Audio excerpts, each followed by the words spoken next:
சொத்து வரி மற்றும் அத்தியாவசிய பொருட்களின் விலை உயர்வை கண்டித்து திமுக அரசுக்கு எதிராகவும் சென்னையை அடுத்த ராயபுரம் பகுதியில் அதிமுக முன்னாள் அமைச்சர் ஜெயக்குமார் தலைமையில் மனித சங்கிலி போராட்டமானது நடந்து வருகிறது. இது தொடர்பான விவரங்களோடு இணைகிறார் எம்முடைய செய்தியாளர் லதா.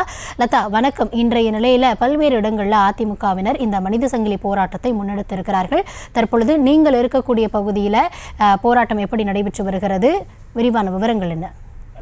கௌதமி வணக்கம். திமுக அரசை கண்டித்து அதிமுக சார்பில் தமிழகம் முழுவதும் மனித சங்கிலி போராட்டமானது நடைபெற்று வருகிறது. அந்த வகையில் சென்னை ராயபுரம் பகுதியில் இருக்கக்கூடிய பாஷ்யம் நாயுடு தெரு பகுதியில் முன்னாள் அமைச்சரும் இந்த பகுதியினுடைய அதிமுக மாவட்ட செயலாளருமான ஜெயக்குமார் தலைமையில் தற்பொழுது இந்த மனித சங்கிலி போராட்டமானது நடைபெற்று வருகிறது. இவர்களினுடைய பிரதான கோரிக்கை வலியுறுத்தல் என்ன அப்படின்னா, சொத்து வரி மற்றும் அந்த குடிநீர் வரி உள்ளிட்ட அந்த வரி உயர்வை குறிப்பிட்டும், அதே போல அத்தியாவசிய பொருட்களினுடைய விலை உயர்வை குறிப்பிட்டும் திமுக அரசுக்கு எதிராக இந்த மனித சங்கிலி போராட்டத்தை முன்னெடுத்திருக்கிறார்கள். மனித சங்கிலி போராட்டத்திற்கு முன்பாக இந்த இடத்தில் அந்த ஆர்ப்பாட்ட கூட்டம் போல நடைபெற்ற நிலையில பல்வேறு விஷயங்களை திமுக அரசுக்கு எதிரான முழக்கங்களையும் கூட எழுப்பியிருந்தார்கள்.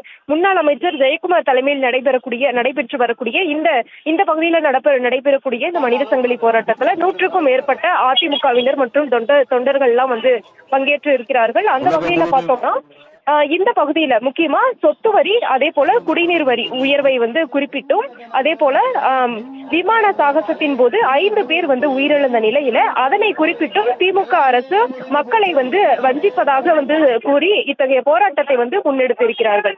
அந்த வகையில ராயபுரம் பகுதியில முன்னாள் அமைச்சர் ஜெயக்குமார் மனித சங்கிலி போராட்டத்தை முன்னெடுத்திருக்கிறார். விவரங்களுக்கு நன்றி லதா. செய்திகளை உடனுக்குடனும் துல்லியமாகவும் தெரிந்து கொள்ள சப்ஸ்கிரைப் பண்ணுங்க.